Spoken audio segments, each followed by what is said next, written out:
तो हेलो दोस्तों, स्वागत है आप सभी लोगों का हमारे यूट्यूब चैनल सम्राट के में। तो दोस्तों, मेरा नाम है आकाश और ब्रह्मास्त्र सीरीज में आप लोगों का स्वागत करता हूं। आज फिर मैं लेकर आ गया हूं साइंस का 70 में 70 मार्क्स बिल्कुल पूरा करने वाला हूं। ठीक है, ऐसे ही वीडियोज अगर डेली अपलोड होते रहेंगे तो आप 100% गारंटी के साथ मैं दे सकता हूँ कि आप 90% 100% ला देंगे। ठीक है, लेकिन हाँ, रेगुलरली पढ़ना पड़ेगा आप लोगों को। ये ब्रह्मास्त्र सीरीज का क्लास हो रहा है, जाके फटाफट देखिए। क्लास 1 से लेकर क्लास 15 तक चैनल के प्लेलिस्ट में चले जाइए, वहाँ पर लिखा होगा ब्रह्मास्त्र सीरीज 2021 बोर्ड एग्जाम। एक भी क्लास मिस मत करिए, सारे क्लास पढ़ लीजिए। ठीक है, देखिए स्टूडेंट, इस वीडियो में हम बात करने वाले हैं जो 2021 बोर्ड एग्जाम में मोस्ट इंपोर्टेंट क्वेश्चन बनते हैं उनके बारे में बात करने वाले हैं।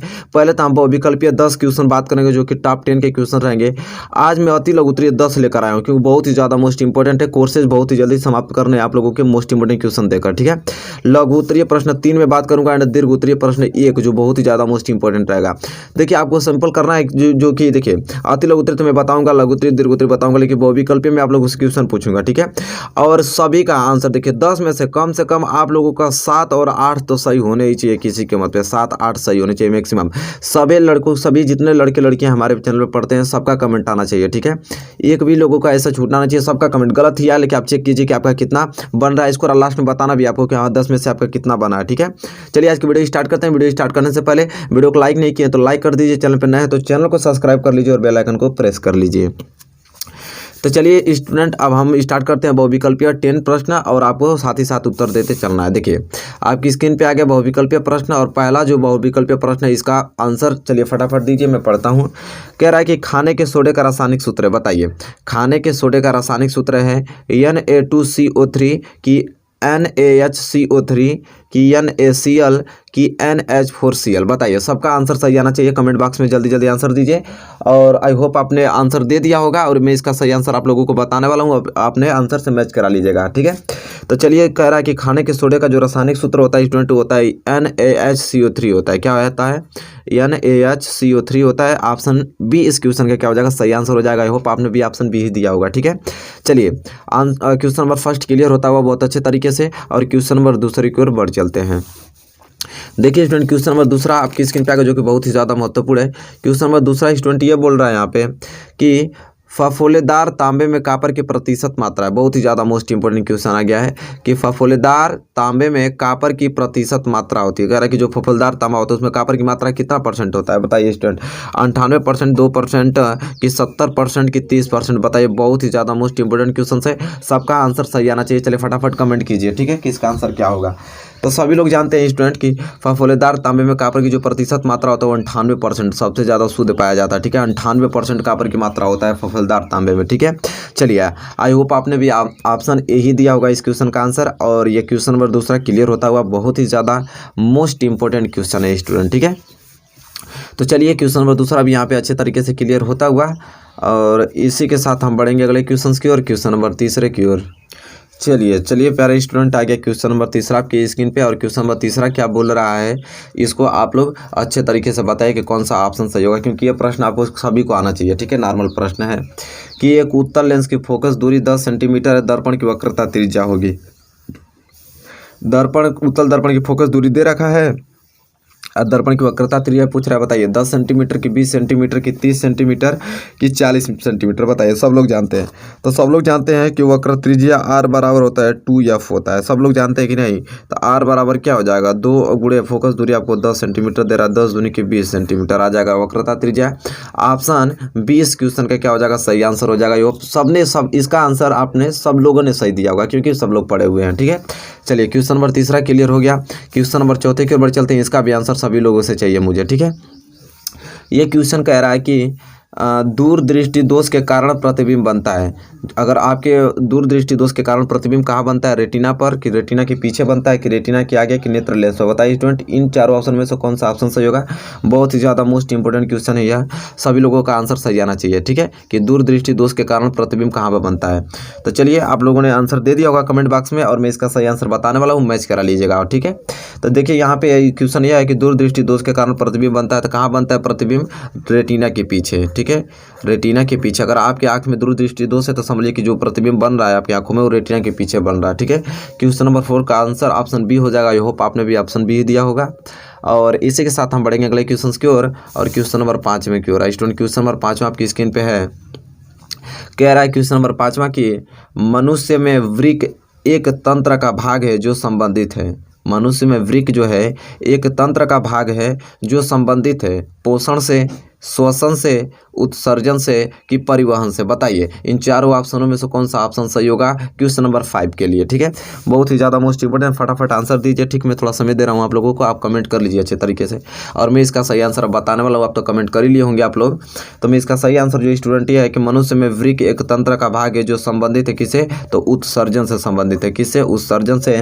ऑप्शन सी इस क्वेश्चन का सही आंसर हो जाएगा। आई होप आपने सबने क्वेश्चन नंबर 5 का आंसर सी दिया होगा। ठीक है, चलिए क्वेश्चन नंबर 5 यहाँ पे क्लियर होता हुआ स्टूडेंट, तो हम बढ़ेंगे अगले क्वेश्चन की ओर, क्वेश्चन नंबर 6 की ओर। क्वेश्चन नंबर 6 स्टूडेंट यह है कि रुधिर के कितने समूह होते हैं। देखिए इसका आंसर सबसे चाहिए हमें। ठीक है, इसका आंसर सबसे चाहिए क्योंकि बहुत ही सिंपल क्वेश्चन है कि रुधिर के कितने समूह होते हैं, 6, 2, 4 की 8। बताइए स्टूडेंट की सही आंसर क्या होगा, जल्दी जल्दी कमेंट कीजिए कि रुधिर के कितने समूह होते हैं। ठीक है, तो चलिए मैं फाइनली इसका आंसर बता ही देता हूँ आप लोगों को कि रुधिर के कितने समूह होते हैं। तो रुधिर के कितने समूह होते हैं, तो 4 होते हैं। कितने, 4 समूह होते हैं रुधिर के, सब लोग जानते हैं। ठीक है, चलिए और इसी के साथ हम आगे बढ़ेंगे। कौन कौन से होता है, तो एक ए ग्रुप होता है, एक बी होता है, एक ए बी होता है, एक ओ होता है। सब लोग जानते हैं ना रुधिर के कितने समूह होते हैं, 4 समूह होते हैं। चलिए तो क्वेश्चन नंबर 6 क्लियर होता हुआ क्वेश्चन नंबर 7 की ओर बढ़ चलते हैं। क्वेश्चन नंबर 7 स्टूडेंट आपकी स्क्रीन पे आ गया है।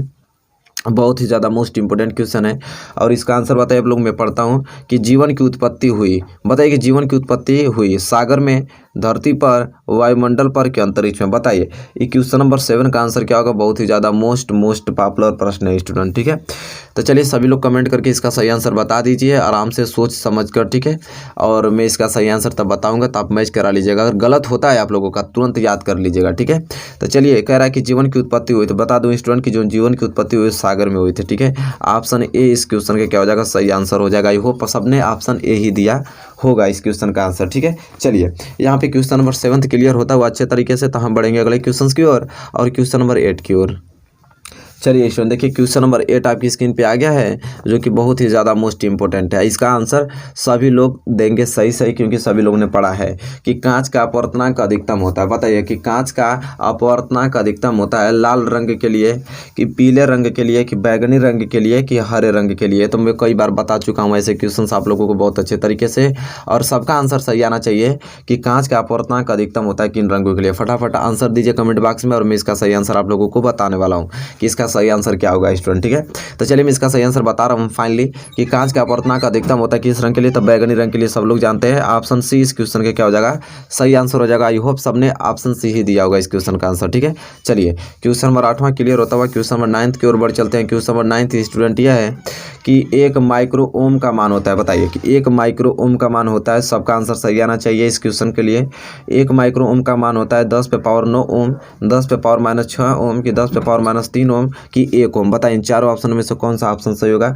बहुत ही ज़्यादा मोस्ट इंपोर्टेंट क्वेश्चन है। ठीक है, फटाफट आंसर दीजिए कमेंट बॉक्स में कि इसका सही आंसर क्या होगा, और फाइनली मैं इसका आंसर बताने वाला हूँ। आप लोग उम्मीद करता हूँ कि सब लोगों ने सही आंसर दे दिया होगा, मैच करा लीजिएगा हमारे आंसर से। तो क्वेश्चन से यह है कि 1 माइक्रो ओम का मान होता है, तो 1 माइक्रो ओम का मान होता है 10 पे पावर -6 ओम। क्या, 10 पे पावर -6 ओम। ऑप्शन बी इस क्वेश्चन का क्या है, सही आंसर हो जाएगा। ठीक है, चलिए स्टूडेंट आई होप आपने क्वेश्चन नंबर 9 क्लियर कर रखा है।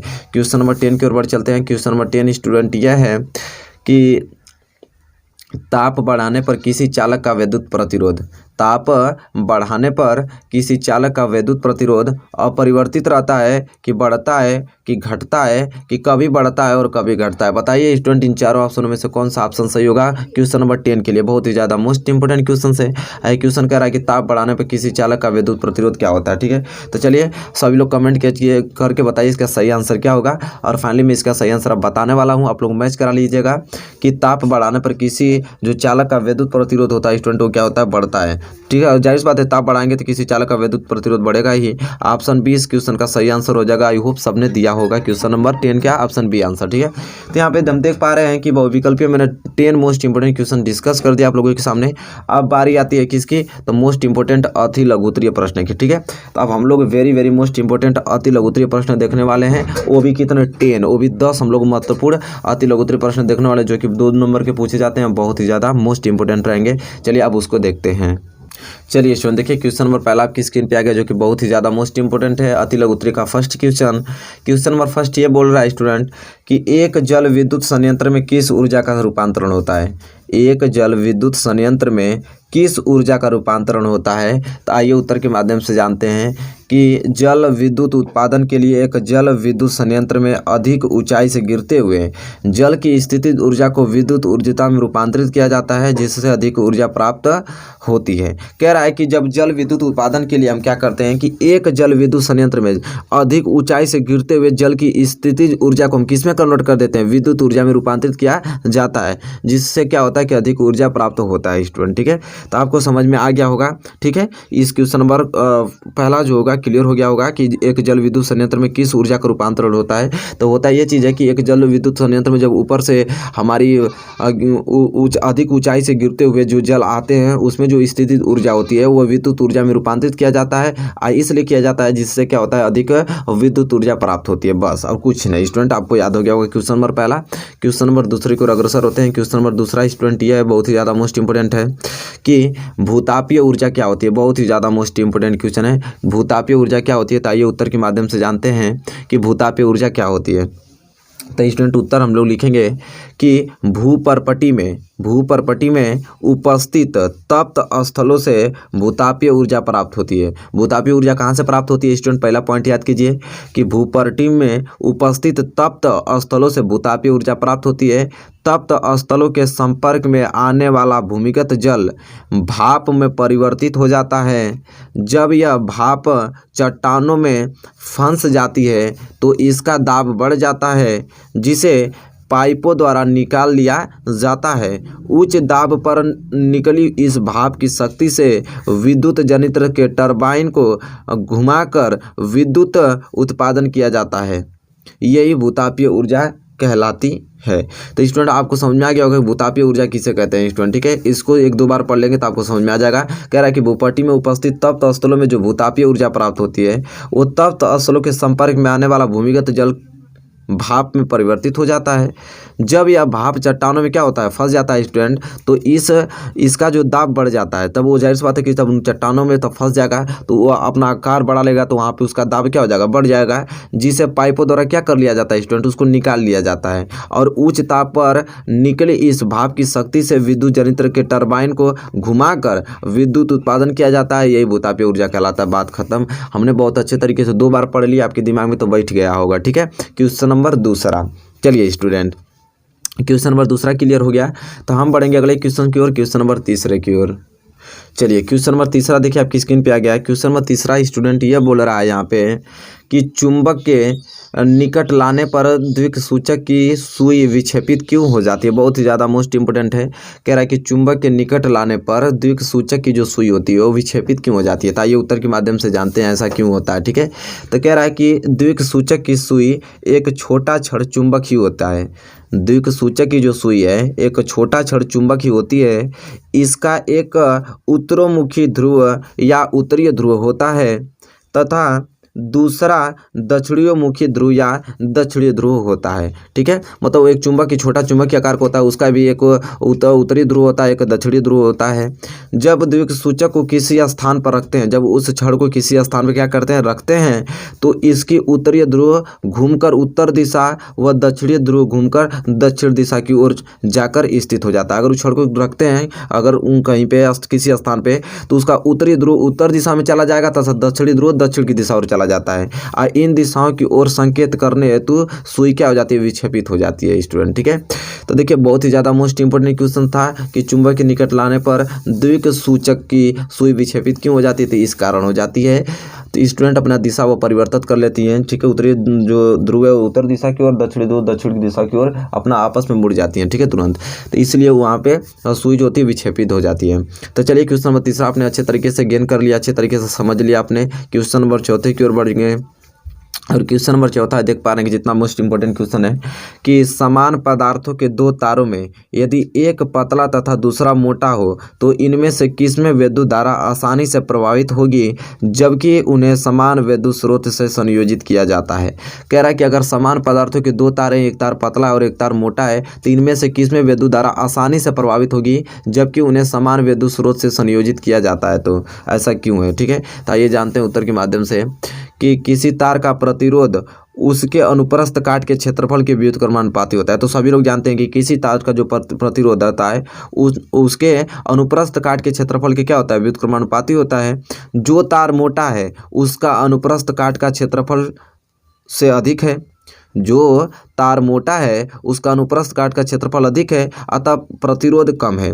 ठीक है, उसका प्रतिरोध क्या हो जाएगा, कम हो जाएगा। ठीक है, यही कारण है कि मोटे तार में से वैद्युत धारा अधिक सरलता से प्रभावित होती है स्टूडेंट। ठीक है, चलिए ये क्वेश्चन नंबर 4 है जो कि बहुत ही ज़्यादा मोस्ट इंपॉर्टेंट है। इन प्रश्नों को आपको तैयार करके जाना है स्टूडेंट। ठीक है, चलिए क्वेश्चन नंबर 4 में नो डाउट आपको होना चाहिए, क्लियर हो गया होगा। तो हम क्वेश्चन नंबर 5 की ओर बढ़ चलते हैं।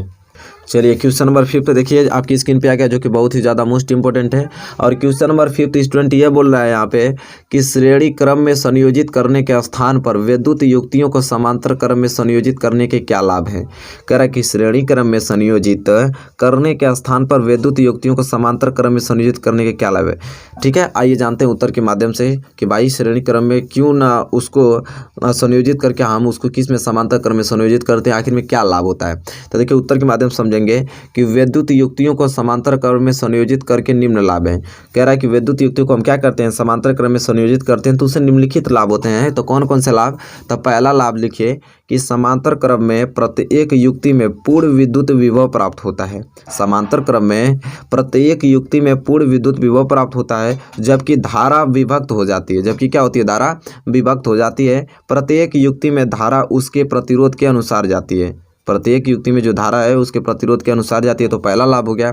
और दूसरा लाभ इससे यह होता है कि यदि एक युक्ति को ऑन ऑफ करते हैं तो अन्य युक्तियां अपना कार्य सुचारू रूप से करती रहती हैं। देखिए बहुत ही ज़्यादा मोस्ट इंपॉर्टेंट है कि यदि एक युक्ति को हम क्या करते हैं, ऑन ऑफ करते हैं, तो अन्य युक्तियां जो होती हैं अपना कार्य सुचारू रूप से करती रहती हैं। तो यहाँ पे 2 लाभ मैंने बता दिया कि श्रेणी क्रम से संयोजित करने के स्थान पर हम क्या करते हैं, समांतर क्रम में उसको संयोजित करते हैं। तो 2 लाभ होते हैं, जैसा कि मैंने यहाँ पे लिख दिया आपको अच्छे तरीके से। क्वेश्चन नंबर 5 आपको क्लियर हो गया होगा स्टूडेंट। और इसी के साथ हम बढ़ेंगे अगले क्वेश्चन की ओर, और क्वेश्चन नंबर 6वें की ओर। और क्वेश्चन नंबर 6वां स्टूडेंट यह है कि एक व्यक्ति के चश्मे में उत्तल लेंस लगा है तो व्यक्ति के नेत्र में कौन सा दोष है। बहुत ही ज़्यादा मोस्ट इंपॉर्टेंट क्वेश्चन आ गया आपकी स्क्रीन पे कि अगर एक व्यक्ति के चश्मे में अगर उत्तल लेंस लगा है तो व्यक्ति के नेत्र में कौन सा दोष होगा। तो सब लोग जानते हैं कि यदि एक व्यक्ति के चश्मे में उत्तल लेंस लगा है तो व्यक्ति के नेत्र में दूरदृष्टि दोष होगा, क्योंकि दूरदृष्टि दोष के निवारण के लिए हम लोग क्या उत्तल लेंस का प्रयोग करते हैं स्टूडेंट। ठीक है, तो आपको फाइनली क्वेश्चन नंबर 6 तो एकदम ऐसे ही याद हो गया होगा, याद रहा होगा आपको। और इसी के साथ हम बढ़ेंगे अगले क्वेश्चन की ओर, क्वेश्चन नंबर 7 की ओर।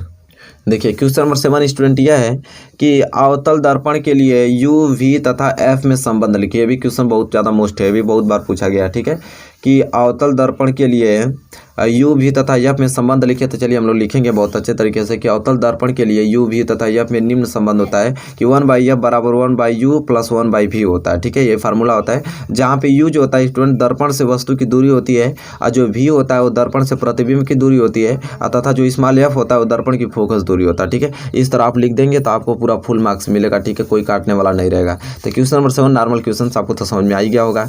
और इसी के साथ हम बढ़ेंगे अगले क्वेश्चन की ओर, क्वेश्चन नंबर 8वें की ओर। और क्वेश्चन नंबर 8वां स्टूडेंट यह है कि मानव के वृषण के कार्य का उल्लेख कीजिए। बहुत ही ज़्यादा मोस्ट इंपॉर्टेंट क्वेश्चन है कि मानव के वृषण के कार्य का उल्लेख कीजिए। तो आइए जान लेते हैं कि मानव के वृषण के कार्य का क्या क्या होते हैं। ठीक है, तो उत्तर के माध्यम से जानेंगे। और उत्तर में लिखेंगे हम लोग कि मानव में वृषण एक नर जननांग है। मानव में जो वृषण होता है एक नर जननांग है। यह उदर गुहा के बाहर वृषण कोश में स्थित है। यह किस में, उदर गुहा के बाहर किसमें, वृषण कोश में स्थित होता है, जिसका मुख्य कार्य शुक्राणुओं का उत्पादन करना है। जिसका मुख्य कार्य क्या होता है, शुक्राणुओं का उत्पादन करना है। इसका तापमान शरीर के तापमान से 2 या 3 डिग्री सेल्सियस कम होता है, जो शुक्राणुओं के निर्माण में क्या होते हैं, सहायक होते हैं। तो आपको तो समझ में आ गया होगा। बहुत ही ज़्यादा मोस्ट इंपोर्टेंट क्वेश्चन है कि मानव के वृषण के कार्य क्या है। तो बहुत अच्छे तरीके से मैं लिखा हूँ, एक्सप्लेन करके तुरंत पढ़ेंगे आपको याद हो जाएगा। ठीक है, क्वेश्चन नंबर 8वां क्लियर हो गया यहाँ पे अच्छे ढंग से। तो हम बढ़ेंगे अगले क्वेश्चन की ओर, क्वेश्चन नंबर 9 की ओर। क्वेश्चन नंबर 9 स्टूडेंट यह है कि रुधिर वाहिनियाँ किन्हें कहते हैं, इसके प्रकार लिखिए। रुधिर वाहिनियाँ किन्हें कहते हैं, इसके प्रकार लिखिए। तो आइए जानते हैं उत्तर के माध्यम से कि रुधिर हृदय के द्वारा पंप होता हुआ विस्तृत रूप से फैली मोटी पतली रुधिर वाहिनियों में निस्तर बहता रहता है। रुधिर हृदय के द्वारा पंप होता हुआ विस्तृत रूप से फैली मोटी पतली रुधिर वाहिनियों में निस्तर बहता रहता है। यह रुधिर वाहिनियाँ 3 प्रकार की होती है। कौन कौन? तो पहला धमनी, दूसरा शिराएं और तीसरा केशिकाएं। ठीक है स्टूडेंट, तो ये question number 9 very most important question. I hope आपने इसे क्लियर कर रखा है क्वेश्चन नंबर 9 को। और हम बढ़ेंगे अगले क्वेश्चन की ओर, क्वेश्चन नंबर 10 की ओर। देखिए स्टूडेंट, क्वेश्चन नंबर 10 यहाँ पे मैं लिखा हूँ। क्वेश्चन नंबर 10 यह है कि किसी जीव द्वारा किन कच्ची सामग्रियों का उपयोग किया जाता है। किसी जीव द्वारा किन कच्ची सामग्रियों का उपयोग किया जाता है। तो देखिए उत्तर के माध्यम से हम लोग समझेंगे कि किसी जीव द्वारा कार्बन तथा ऑक्सीजन का उपयोग कच्ची सामग्रियों के रूप में किया जाता है। किसी जीव द्वारा कार्बन और तथा ऑक्सीजन का उपयोग कच्ची सामग्री के रूप में किया जाता है। स्टूडेंट, ये क्वेश्चन नंबर 10 यहाँ मैंने मोस्ट इंपोर्टेंट अति लघु उत्तरीय 10 मैंने महत्वपूर्ण बता दिया। अब 12 आती है किसकी? लघु उत्तरीय की। अब हम लोग लघु उत्तरीय महत्वपूर्ण प्रश्न देखेंगे, हमारे साथ लास्ट तक बने रहिए स्टूडेंट। चलिए स्टूडेंट, जैसा कि देख पा रहे हैं आपकी स्क्रीन पे आ गया है लघु उत्तरीय महत्वपूर्ण प्रश्न। अब हम लोग देखेंगे क्या लघु उत्तरीय महत्वपूर्ण प्रश्न देखने वाले हैं स्टूडेंट। ठीक है, जैसा कि देख पा रहे हैं क्वेश्चन नंबर पहला बहुत ही ज़्यादा मोस्ट इंपोर्टेंट क्वेश्चन है कि धमनी तथा शिरा को परिभाषित कीजिए। बहुत ही ज़्यादा मोस्ट IMP में लिख देता हूँ एक बार, बहुत ही ज़्यादा मोस्ट IMP है कि धमनी तथा शिरा को परिभाषित कीजिए। तो आइए उत्तर के माध्यम से लिखते हैं और जानते हैं कि धमनी शिरा क्या होता है। तो कह रहा है कि रुधिर परिसंचरण के लिए हृदय एक पंप के सामान्य कार्य करके जिन वाहिनियों में रुधिर को भेजता है उन्हें धमनियाँ कहते हैं। देखिए धमनियाँ आपको समझ में आ गया, धमनियाँ किसे कहते हैं? तो रुधिर परिसंचरण के लिए हृदय एक पंप के समान कार्य करके जिन वाहिनियों में रुधिर को क्या करता है? भेजता है, उन्हें क्या करते हैं? हम धमनियाँ कहते हैं। ठीक है, जिनमें क्या करता है? हृदय रुधिर को भेजता है, उसे धमनियाँ कहते हैं। धमनियाँ ऊतकों में पहुँचकर कोशिकाओं में बट जाती हैं। जो धमनियाँ होती हैं स्टूडेंट वह कहाँ पे? ऊतकों में पहुंचकर कोशिकाओं में बट जाती हैं तथा बाद में एकत्रित होकर शिराओं का निर्माण करती हैं। बाद में एकत्रित होते हैं, किसका निर्माण करती हैं? शिराओं का निर्माण करती हैं। शिराएं रुधिर को वापस हृदय में लाती हैं। शिराएं क्या करती हैं? यहाँ पे शिराएं का कार्य क्या है? रुधिर को वापस हृदय में लाना होता है। ठीक है स्टूडेंट, तो देखिए मैंने बहुत अच्छे तरीके से आप लोगों को बता दिया कि धमनी तथा शिरा को परिभाषित कीजिए। धमनियाँ क्या होती हैं कि जिनमें हृदय क्या करता है? रुधिर को जिस वाहिनियों में रुधिर को भेजता है उसी को हम लोग धमनियाँ कहते हैं। ठीक है, और धमनियाँ ऊतकों में पहुंचकर किसका? कोशिकाओं में बट जाती हैं तथा बाद में एकत्रित होकर किसका? एकत्रित होकर शिराओं का निर्माण कर लेती हैं और शिराएं रुधिर को क्या करती है? वापस हृदय में भेज देती हैं। तो यही कंडीशंस होता है, आपको समझ में आ गया होगा क्वेश्चन नंबर पहला बहुत अच्छे तरीके से। तो इसी के साथ हम बढ़ेंगे अगले क्वेश्चन की। और क्वेश्चन नंबर दूसरा आपका न्यूमेरिकल से आ गया है, बहुत ही ज़्यादा मोस्ट है। कह रहा है ये क्वेश्चन कि यहाँ पे कि एक प्रिज्म का कोण आपको दे रखा है 60 अंश तथा अल्पतम विचलन कोण 38 अंश। प्रिज्म के पदार्थ का अपवर्तनांक ज्ञात कीजिए अगर साइन 49 बराबर 0.75 दिया हो तो। ठीक है, तो आइए इस क्वेश्चन को लगाते हैं। तो देखिए इसे किस प्रकार सोल्यूशन करेंगे स्टूडेंट, बहुत ही सिंपल होता है इसको हल करना। अब बहुत ही मोस्ट इंपोर्टेंट क्वेश्चन है। एक प्रिज्म का कोण दिया है। ठीक है, तो देखिए कोण को हम ए से डिनोट करते हैं एंगल। तो एंगल हमें कितना दिया है? 60 अंश। ठीक है, सिंपल। और यहाँ पे दिया अल्पतम विचलन कोण को हम सिग्मा एम से डिनोट करते हैं। तो सिग्मा एम बराबर कितना दिया? 38 अंश दे रखा है। ठीक है, और कह रहा है कि प्रिज्म के पदार्थ का अपवर्तनांक को हम एन से डिनोट करते हैं, जो कि हमको यही पूछा है। ठीक है, तो हम लोग आपको बताया था यहाँ पे लिखेंगे हम लोग कि प्रिज्म में हमको क्या निकालना है? प्रिज्म के पदार्थ का अपवर्तनांक। न तो लिखेंगे हम लोग प्रिज्म के पदार्थ का अपवर्तनांक, प्रिज्म के पदार्थ का अपवर्तनांक। ठीक है स्टूडेंट, अपवर्तनांक। तो प्रिज्म के पदार्थ का अपवर्तनांक किससे? एन से डिनोट करते हैं। तो एन बराबर फार्मूला क्या होता है? सब लोग जानते हैं कि साइन ए प्लस सिग्मा एम बटे में 2 फिर पूरे के बटे में क्या होता है? साइन a/2 होता है। बस इसी पे आपको रख देना है, बस आपका आंसर आ जाएगा। चलिए स्टूडेंट, आप करना आपको क्या? सिंपल वैल्यू रख लीजिए। तो एन बराबर क्या हो जाएगा यहाँ पे? साइन और ए का वैल्यू कितना दे रखा है? 60 अंश और प्लस सिग्मा एफ का वैल्यू कितना दे रखा है? 38 अंश बटे में 2 फिर पूरे बटे में कितना दिया है? साइन ए का वैल्यू कितना है आपका? 60 अंश बटे में 2। ठीक है, चलिए मैं थोड़ा ऊपर कर लेता हूँ, आपको क्लियर समझ में आए। तो यहाँ से हो जाएगा एन बराबर साइन, अब जोड़ लीजिए 60 अंश और 38 अंश जोड़ेंगे तो क्या हो जाएगा? 8 और 36 9 98 अंश बटे में 2 और पूरे बटे में अंश कटा दीजिए तो कितना बार में 30। तो साइन कितना हो जाएगा? 30 अंश हो जाएगा। अब सिंपल आप ही बताइए स्टूडेंट, अब इसे हल करेंगे तो कितना हो जाएगा? यहाँ से हल कर लेते हैं। तो हो जाएगा एन बराबर साइन, यहाँ से कटाएंगे तो 49 दूनी का 98 होता है, तो 49 आ जाएगा और बटे में यह आ जाएगा क्या? साइन 30 अंश आ जाएगा। ठीक है, सिंपल तरीके से आपने जान गया। अब आपको करना क्या है? एन बराबर यहाँ पे कि साइन 49 ठीक है। अब साइन 49 का वैल्यू कितना दे रखा है स्टूडेंट, यहाँ पे 0.75 आगे हमको बता रखा था, क्वेश्चन में ही बता रखा था स्टूडेंट, ठीक है। चलिए दिखा देता हूँ, यहाँ पे मैं बताया था ना कि साइन 49 बराबर 0.75 लिख सकते हैं, तो मैंने साइन 49 बराबर 0.75 लिख दिया। और बटे में यहाँ पे साइन आपका दिया 30 अंश, साइन 30 अंश का वैल्यू कितना होता है, तो 1/2 होता है स्टूडेंट, ठीक है। तो जैसा कि देख पा रहे हैं कि यह हो जाएगा ऊपर वाला 0.75 और इसका भाग देंगे 1/2 का मतलब क्या समझते हैं आप, 0.5 समझते हैं आप लोग, ठीक है। तो अभी सिंपल यहाँ पे ये हो जाएगा कि जब यहाँ से कटाएंगे तो कितना हो जाएगा, देखिए 2 अंक पे है तो यहाँ पे 1 जीरो बढ़ा के यहाँ से 10 कैंसिल हो जाएगा, ठीक है। और यहाँ देंगे तो कितना हो जाएगा 50 से कम 50 हो जाएगा। यहाँ पे कितना बच जाएगा स्टूडेंट, यहाँ पे 25 बच जाएगा। और 25 बच जाएगा तो 1 जीरो बढ़ा देंगे, 25 5 बार भाग चल जाएगा तो 1.5 आ जाएगा, ठीक है। तो जैसा कि देख पा रहे हैं यहाँ पे 1.5 आ गया, यही हो जाएगा अब इसका प्रिज्म के पदार्थ का अपवर्तनांक हो जाएगा। प्रिज्म के पदार्थ का अपवर्तनांक कितना गया, 1.5 आ गया। तो ये क्वेश्चन नंबर दूसरा था। आई होप आपको समझ में आ गया होगा स्टूडेंट। इसी के साथ हम बढ़ेंगे अगले क्वेश्चन की ओर, क्वेश्चन नंबर तीसरे की ओर। चलिए स्टूडेंट देखिए क्वेश्चन नंबर तीसरा आपकी स्क्रीन पे आ गया। क्वेश्चन नंबर तीसरा स्टूडेंट ये बोल रहा है यहाँ पे कि विद्युत धारा से क्या तात्पर्य, इसका मात्रक बताइए। देखिए बहुत ही ज़्यादा मोस्ट इंपॉर्टेंट है कि विद्युत धारा से क्या तात्पर्य, इसका मात्रक बताइए। तो सबसे पहले हम लोग जानेंगे कि विद्युत धारा किसे कहते हैं। हेडिंग डालिए विद्युत धारा। तो विद्युत धारा को हम लिखेंगे कि किसी चालक में विद्युत आवेश के प्रवाह की समय दर को विद्युत धारा अथवा विद्युत धारा की तीव्रता कहते हैं। किसी चालक में विद्युत आवेश के प्रवाह की समय दर को विद्युत धारा अथवा विद्युत धारा की तीव्रता कहते हैं स्टूडेंट, ठीक है। तो कह रहा है कि इसका मतलब ये होता है कि विद्युत धारा ये होता है कि एक समय में कितना आवेश चला है, उसी को हम लोग विद्युत धारा कहते हैं। तो देखिए यहाँ पे आपने परिभाषा जान लिया, फार्मूला होता है विद्युत धारा बराबर आवेश बटे में समय, ठीक है। और इसका जो मात्रक होता है स्टूडेंट क्या होता है, एम्पियर होता है अथवा कूलाम प्रति सेकेंड। इसका मात्रक 2 होता है, एक तो एम्पियर होता है और दूसरा क्या होता है, कूलाम प्रति सेकेंड होता है। यह एक अदिश राशि है, ठीक है। तो देखिए बहुत ही ज़्यादा मोस्ट इंपोर्टेंट एक क्वेश्चन है कि विद्युत धारा से क्या तात्पर्य, इसका मात्रक बताइए। मैंने विद्युत धारा आपको बता दिया कि किसी चालक में विद्युत आवेश के प्रवाह की समय दर को क्या कहते हैं, विद्युत धारा अथवा विद्युत धारा की तीव्रता कहते हैं। मैंने ये भी बता दिया कि विद्युत धारा I बराबर आवेश बटे समय होता है। और मैंने ये भी आपको बता दिया कि इसका मात्रक एम्पियर तथा कूलाम प्रति सेकंड होता है और यह एक अदिश राशि है स्टूडेंट, ठीक है। तो यहाँ पे मोस्ट इंपोर्टेंट लघुत्तरीय 3 क्वेश्चन में आप लोगों को डिस्कस कर दिया जो कि बहुत ही ज़्यादा मोस्ट इंपोर्टेंट है। अब बारी आती है किसकी, तो दीर्घ-उत्तरीय प्रश्न की बारी आती है। आइए हम लोग दीर्घ-उत्तरीय प्रश्न देखते हैं। तो चलिए स्टूडेंट देखिए लॉन्ग इंपॉर्टेंट क्वेश्चन आगे आपकी स्क्रीन पे पूछ रहा है कि विद्युत मोटर का कार्यकारी सिद्धांत क्या है, इसकी संरचना एवं कार्यविधि का चित्र बनाकर स्पष्ट कीजिए। बहुत ही ज़्यादा मोस्ट इंपॉर्टेंट क्वेश्चन होता है यह कि विद्युत मोटर का कार्यकारी सिद्धांत क्या है और इसकी संरचना भी आपको बताना है, इसका कार्य भी आपको लिखना है चित्र बनाकर, ठीक है। तो चलिए आइए जान लेते हैं कि विद्युत मोटर क्या है। तो स्टूडेंट देखिए उत्तर में सबसे पहले आपको एक बड़ी हेडिंग डालना पड़ेगा, विद्युत मोटर इलेक्ट्रिक मोटर। आपको खूब अच्छे से हेडिंग डाल के इसमें लिखना पड़ेगा आपको कि विद्युत मोटर एक ऐसी युक्ति है जिसके द्वारा विद्युत ऊर्जा को यांत्रिक ऊर्जा में बदला जाता है।